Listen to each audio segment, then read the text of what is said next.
Sope Martins. Thank you so much Today for the. I'm You come in peace. like He I comes in always peace. come in peace, Sope. You're the one that tries to wind me up, I but that's don't. fine. I don't do anything.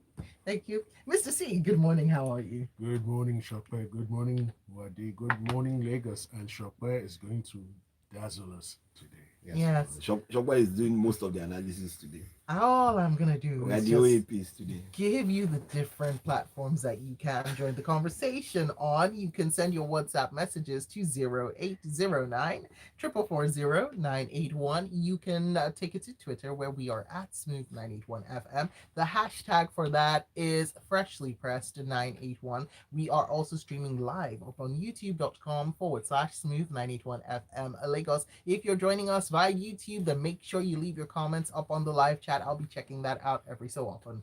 All right, so let's get straight into these stories, gentlemen. We'll start off with this one in from the Guardian newspaper. Tinubu responds to allegations of age falsification, family background, and academic records. This one in from the Guardian. So the presidential candidate of the All Progressives Congress spoke at Chatham House yesterday, addressed the British Royal Institute of Nigeria's 2023 elections, and after he had spoken about the national security, economic, and foreign policy No, imperatives, he didn't he speak about that. He delegated people to speak about that. sorry, after thank you very much, Sam. Anyway, he was asked questions, and responding to one of the questions, or responding to some of the questions after his speech, he refuted claims that he had falsified his age. And I'm going to take a quote now. He said, my record is consistent in the school, in the university. They, that's the critics, are now convinced that they wasted their money and time. The record is there, the transcript is there, showing March 1952, said that his birth is March 29th, 1952, and he hails from the Tinubu, the proper Tinubu of Lagos. Mr. C, I'll take your thoughts on this. Okay, so I'll start and you take over, yeah? Okay, so Mr. Tinubu says his records have been consistent. Now, for our listeners who are listening in this morning, consistent means acting or done in the same way over time. Or it could refer to a set of ideas or arguments not containing any logical contradictions. Mr. Tinubu, your record has not been consistent. There's always been controversy concerning your record. There are still doubts as to your identity, and there's needless controversy over it. There are documents on the internet widely available in the public domain which suggest you have multiple dates of birth. You have never publicly addressed it, yet you tell us your records are consistent. How does an individual running for the highest office in the land have controversies surrounding his very identity, his date of birth, even his school credentials? He has yet to tell us what primary and secondary schools he attended. Yes, people have spoken on his behalf, but guess what? That's hearsay. Why does he find it difficult naming the schools he attended? Now, at at Chatham House, he was asked questions, and shock of all shocks, he nominated people to answer the questions. This is a new law because in every serious country where anyone is running for president, the questions are directed to him because he's the one putting himself out there to be elected. Now you're asking people who are not up for election to answer questions. Is this a sign or foretaste of what is to come? Mr. C, some would say that yes, being a president is a one-man job, but running a country needs a team. It needs an army. Okay, Is this not evidence of delegation? delegation Evidence of of being able to put delegation people in of their duty. respective roles? Shopper, No. Shopper, in the I UK, agree with you, Shopper. It's delegation of duties, and I totally agree with you. Shopper, you delegate after you've assumed office. In debates prior to assuming office, take the UK, take Canada, take Australia, take the United States of America, the candidates who put themselves up for election answer the questions themselves. We don't need to take them. Why do we need to take them? We're Nigeria. Exactly. So, you see, you do not have to reinvent the wheel. Imagine the CEO of a company on an investor's call. He's asked questions and then he's delegating to his subordinates or his junior colleagues. But he can't do that now. Yes. Yes, he can. I agree that I can do and that some do. because some people would have further explanation. So Yes. Yeah, no, no. summary. I like that. Further Yeah, explanations. that, Meaning that so that the further explanations might be the ones that really require them to so hear. no, So the CEO can delegate it to the CFO to tell them what the numbers are looking like. I see what you're doing. If I, further I'm not doing anything. I'm just okay, I'm just being I've been I haven't worked in the private sector. Yes, it's done. So the CEO tells the CFO, okay, please can you speak more to these numbers? so can you speak It more is to the done. no? I'm piggybacking on what you Yes, said. speak more can be right from the beginning, Mr. C. No. Yes, you can. Speak more. So You asked a question and I'm asking okay, Hold wait. on, the back other to party. Mr. C. Back It's to called Mr. C. Wait. or So delegation of so authority. when you ask someone to speak more to something, it presupposes and it clearly indicates that something has previously been said. And But that more which he made, he actually put out his speech and what he was going to do. So if from the other side you okay. decide that you needed someone who was going to speak more to what he had said and the outline that he had made, which I think is what he did. So he says, oh, on the issue of this, speak to Dele Alake. On the issue of this, speak to the governor of Kaduna State. It's fair. It's fair, and he has the right to do that because he's told you, he's giving his outline, and there are people who are going to work with him in ensuring that those outlines are actualized. So yes, he can. I can look at it from that perspective and say, Bola Tinubu delegated the duties of those who are going to be in the forefront of ensuring that these policies are driven in the manner that they're going to be driven based on what you Is it not a said. group effort, Mr. C? So first things first, there's nothing before us to suggest that if he's elected president, that any of these individuals will form his cabinet. There's no material before us to support that contention. That's one. Two, it's instructive, and I invite everyone to go and watch the entire presentation. It's about 46 minutes. You can find it on YouTube. It's instructive that on all the major topical issues, he didn't address any himself. Yeah, but he's told you what he's going to. He's giving you the major topical issues that he's going to I'm deal sorry. with, and he has a team Gentlemen, you know what I'm going to do? Yeah. Let me put a pause in this and actually take this over to the messages. So we'll start out with this one from, hold on. Let me just check on the name Pappy, who says, Wadi, there are some things you cannot delegate. Whilst PJ says, the Chatham House movie yesterday is an anomaly and a show of shame. Worse even is that some people are defending this new low. Stormy days are ahead, but Nigerians are watching and Nigerians will vote. And that is the thing. You get to listen to analysis, you get to get the information, you parse the information, you make your informed decision, and you go out there and you vote. Please do exactly that. This one from Chris from Aja. So sorry. You know what? We do put out the information and entertainment that Smooth FM does. If that is something you need to do, feel free to do that. Thank you. Let's see. Nana says it's very unfortunate the level of shame we have degenerated to. We try to rationalize all of this, but the truth is that our country is in trouble. Dimeji says, oh wow, investors would want to hear from the CEO. It gives investors confidence. Other officers can provide more insight, but this is age and identity. Which CEO will delegate that? Dimeji asks. And I don't know about the age and the identity. And that one, only the CEO can answer that. But he delegated the answer. No. But he was he not the one that spoke about his age and said it was in 1952. He spoke about it briefly. And No. But he spoke about it. So were you? By the way, Being convinced is a different thing. Yes, but he spoke about it. So if you are not convinced, Mr. C, and any other person who is not convinced, that's why February 25th, 2023 is the day you should go out and do what you have to do. Please. And convince yourself that you were not convinced with the Chatterham or Chatterhouse or whatever. Chatham House, yeah. Don't let me speak the English that I don't know. But and that's the thing, right? You can send all the messages you want, and we do appreciate the messages you send, even if you try and fire shots left, right, and center. But at the end of the day, it's your vote that matters. It's your vote that counts, and that's all. That's the only thing that will make me happy from you to me. Go out there, vote. So I have a final. Okay. D from Alausa says, Mrs. C has a great point. If the CEO cannot answer the deep questions, then he wouldn't know when his delegates have gone wrong. Delegation is only proper after assumption of office. Ozzy says, I totally agree with Mr. C. During an election, you can be delegating during a campaign. You can't be delegating.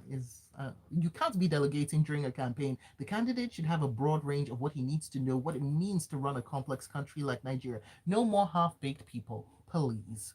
And Chris says you cannot be applying for a job of CEO and be delegating questions to anybody. You delegate only when you've been hired and need hands to assist you. Tinubu cannot delegate answers to subordinates while he is campaigning to be president. And going over to youtube.com/smooth981FM Lagos, Metro Central says, it's all shades of wrong, Wade. Tinubu was wrong to ask someone to speak on his behalf. I think it's a disregard for that gathering, really.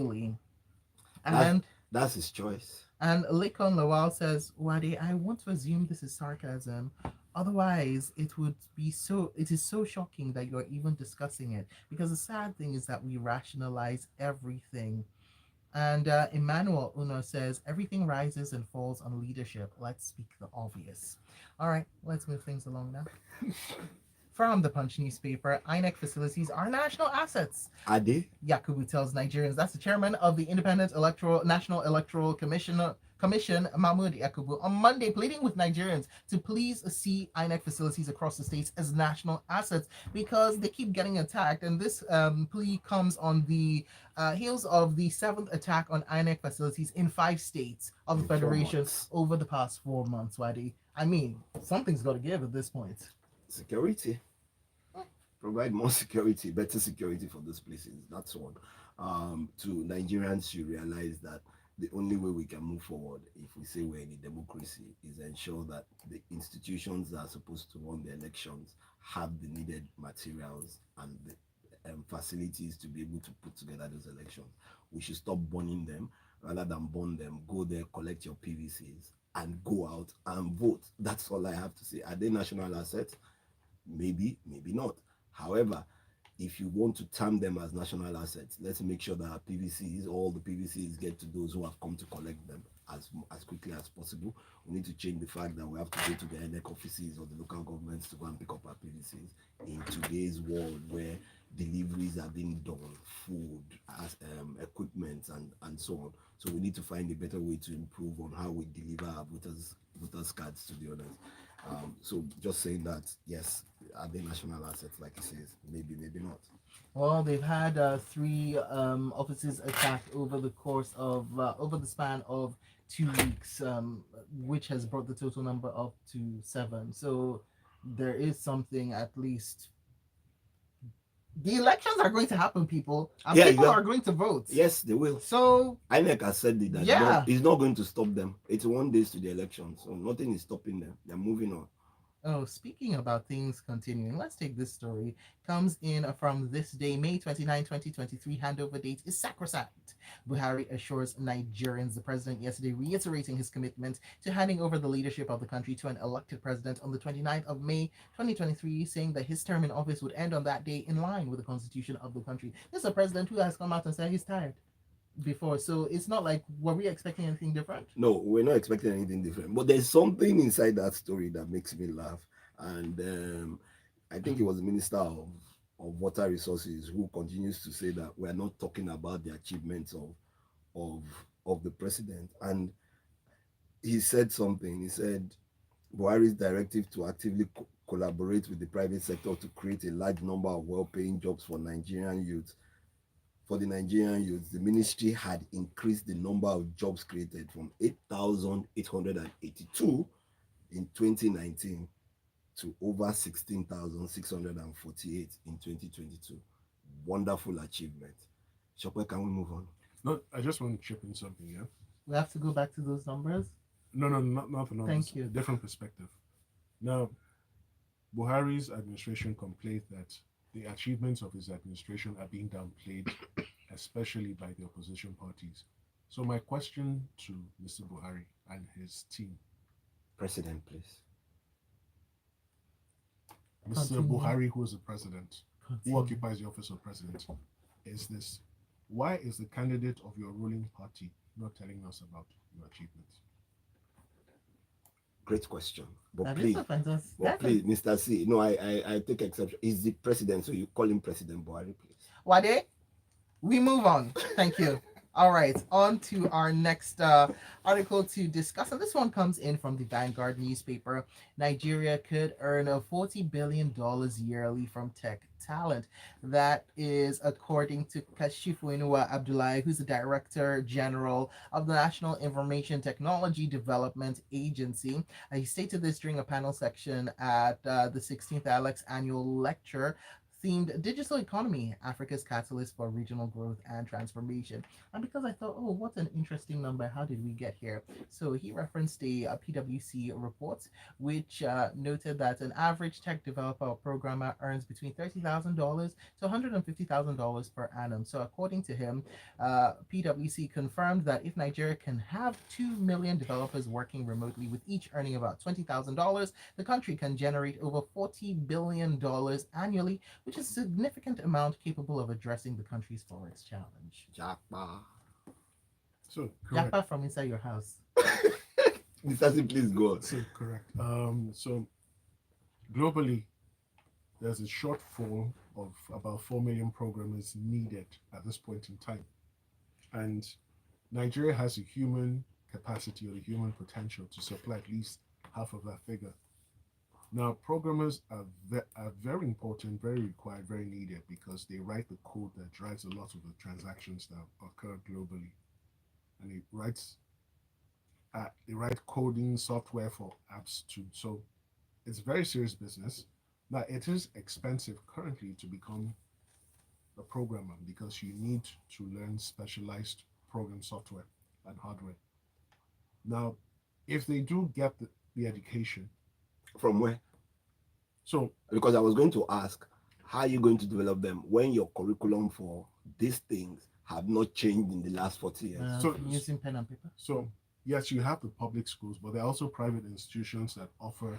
Your tertiary institutions have not changed their computer science curriculum in years. I'm So getting to here's the that. So thing, right? and that's where the basic starts from. I I'm completely sorry, understand. sorry, I do I'm understand where Wade interjecting is you. coming from, But because if you want of course, to build hold on one this, second, because of course, right now as it is, we have seen that Nigeria has growing tech talent and tech industry as well that has been growing and self-developed, very let's go to self-developed. exactly, and that's the issue, right? Self-developed, and we've already seen a history of the things that have self-developed doing quite well, and then government then gets attracted to it as well. Yeah, so yes, I agree that the public schools especially haven't caught up with the recent innovations in technology, right? However, we will admit here in the studio and generally that in spite of the shortfalls and the limitations of the public schools, Nigerian youth have equipped themselves. And I totally agree with you. But it must be deliberate. No, so I'm getting to that point. So to take advantage of this, we need to rework the curriculum, especially with regards to programming, coding, computers, and all of that. That's one. Two, we need to get the private sector in to partner with the schools to set up specialized chairs, specialized departments that can teach these things, and also arrange for real-time developers to come in from time to time to share practical knowledge with the students. That's the first step. Then two, beyond all of that, you need to give them grants to get the necessary equipment. Because yes, if you have all the theoretical knowledge, you have to practicalize it, you have to actualize it. Then three, you need to generate the interest in the people. So you have to motivate them, you have to give them some sort of incentive. That look, guys, this is work that can generate serious money for you, first of all, primarily. And thanks to COVID, they don't need to travel abroad. They can write the programs here and send them via the internet to the end user. No lights, no petrol, I'm getting to that. So there are a number of things. Yeah, so no infrastructure.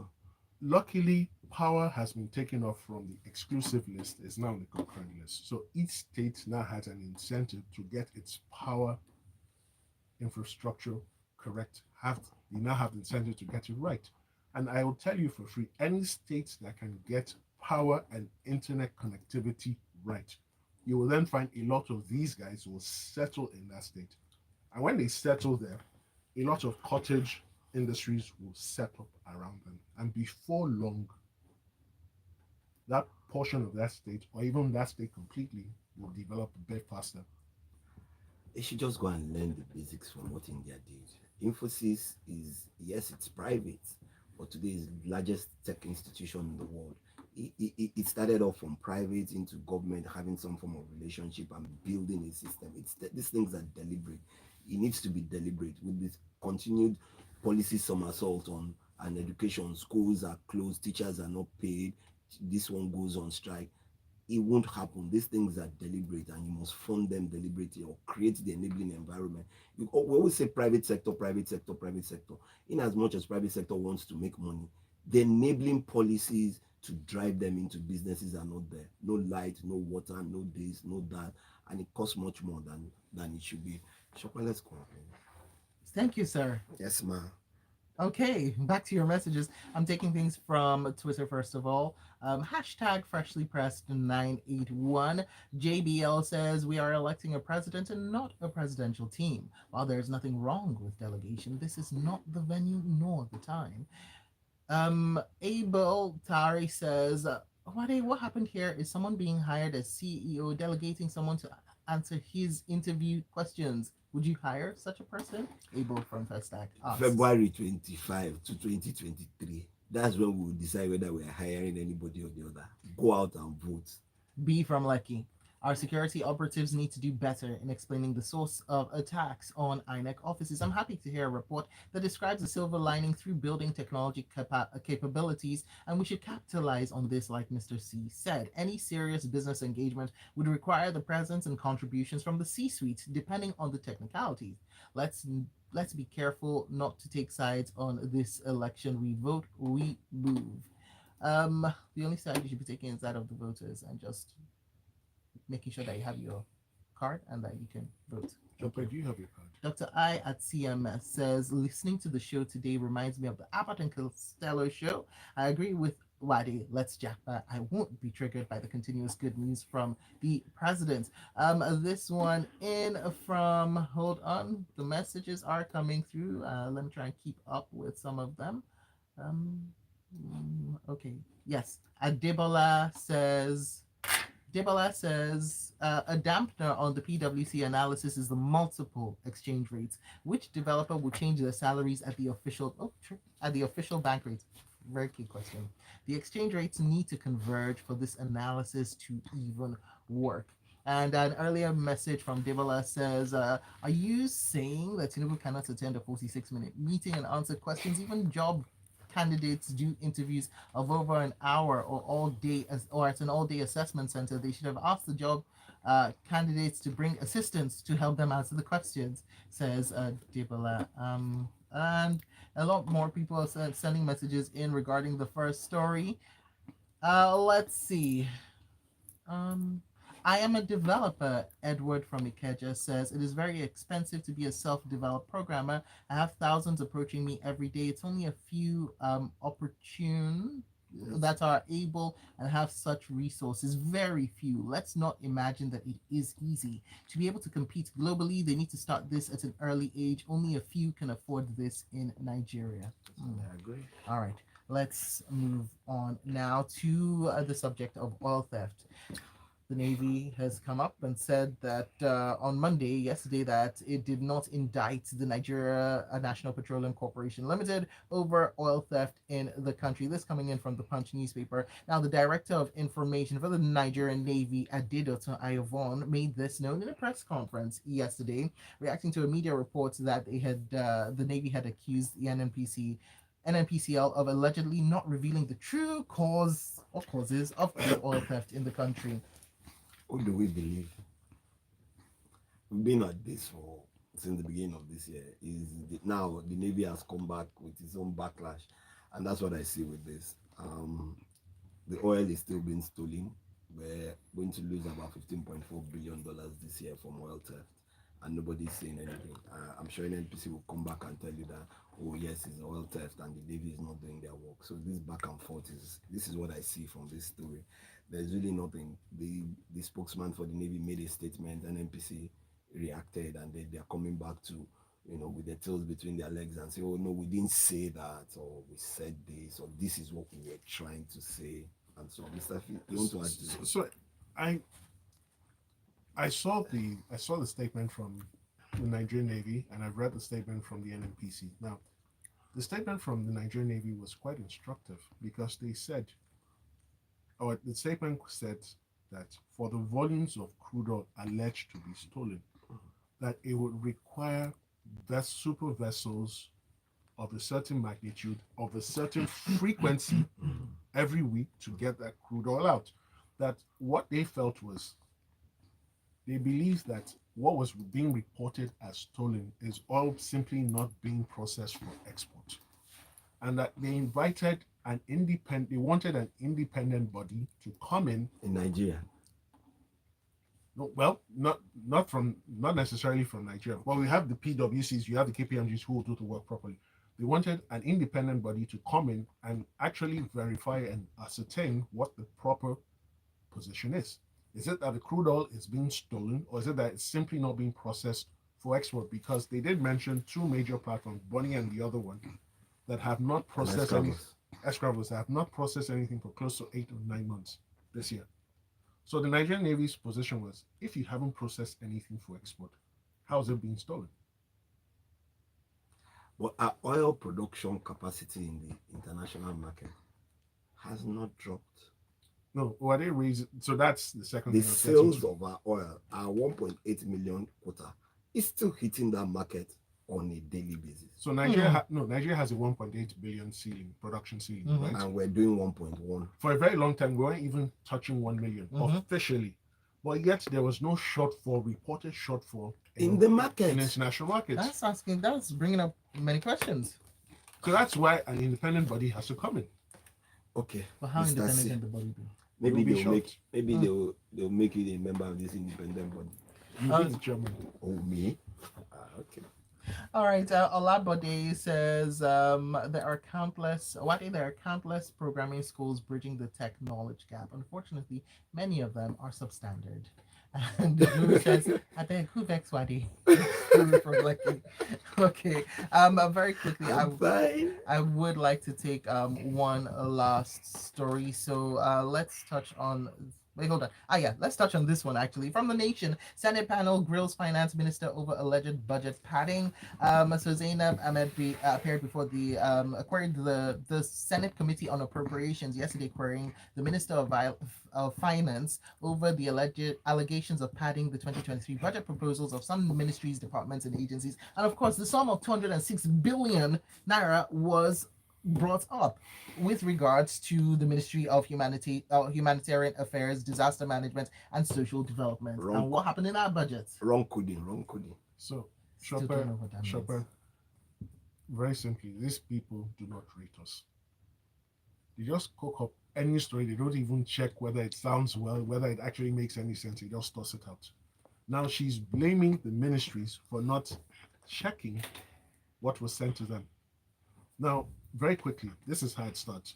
The ministry, department, or agency draws up a draft budget, sends it to her ministry, right? For them to look at. To the Department of Budget. Now, at that point, according to her explanation, certain approvals were granted by the president at the Federal Executive Council meetings, right? She put those approvals inside the budget proposals, not the ministries, departments, or agencies. Then turns around to say, guys, you should have looked at this, so we won't be here. And the ministries are saying we didn't even insert it. So their point is, we didn't look for it because we didn't expect it to be there. But the moral of this story is, people are not doing their work properly. From my knowledge of doing budgeting, and I'm sure that knowledge is quite vast. When the executives make changes to a budget, you take it back to the owners so that they know what the expectations are. So if the minister inserts figures into the departmental budgets or the ministerial budgets, then there should be a communique to each minister or each permanent secretary telling them that these are approved things that were not put inside this budget. Kindly see it reflected and go back and what's it called? You don't put it inside and send it back and say go and meet the Senate and present it. It's just a shame. I don't know the kind of accounting that they're doing, and it beats me. Gentlemen, it's been an interesting ride, but we've got to bring this car to a halt very quickly. I will do so by reading two messages. The first one, there's no name to this. I wish I'd put your name, but says this person says, I feel like Lagos under Ambody had a vision on tech when he introduced Code Lagos in 2016-2017. Although it died a natural death after some time, it was focused on secondary and some public facilities. And this message in says from Choma says actualization of all these ideas, yes. And yesterday Nigeria University Commission was celebrating their anniversary, priding themselves of having given the universities a good curriculum. The shame of it. All right, and we have come to the end of the conversation here on air on Freshly Pressed, but you can take it over to social media. You have got at Wade, that is at Wade Ahimie _ and at Monsieur C. 3 E's after that C. There you go, people. That is where you can take it. We'll be tweeting about them. You can find us at Smooth981 FM and all the information about our analysts for Freshly Pressed. Coming up, 8:15, it is The Grapevine, where we bring you the entertainment part of the show. You guys have been enough entertainment for this past half hour. Thank you. Thank you for having us. Headlines. The story. Nobody vex me. You see, let me tell you.